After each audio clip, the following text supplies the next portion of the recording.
Today we're looking at a quick review of the Sony 24mm f1.4 G Master lens. This isn't a pre-release lens that was provided by Sony. The package includes a case and hood. It's worth noting that the hood has a velvety coating on the inside, similar to what Canon uses on their L lenses.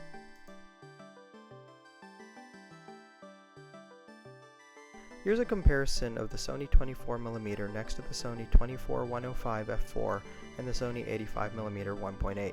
You'll notice that the 24mm is only a little bit larger than the 85. Looking at construction, the lens is made mostly out of plastic and feels lighter than it looks. There's the focus ring, an autofocus manual focus button, and a movable aperture ring.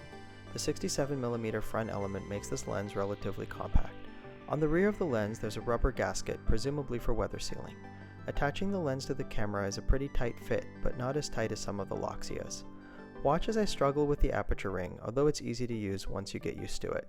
There's also a switch to declick the aperture, which I neglected to show.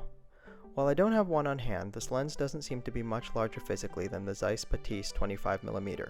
The Batiste, if I recall, is made out of metal and does have an OLED display, but is only f2 versus 1.4 on the G Master.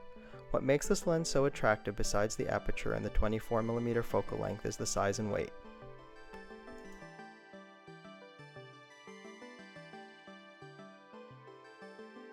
Actual weight of the lens is 473 grams including both caps. Sony lists to an official weight of 445 grams. I haven't had the chance to take the lens out for a spin yet. Here are a couple images showing the close focus distance and a short video as well.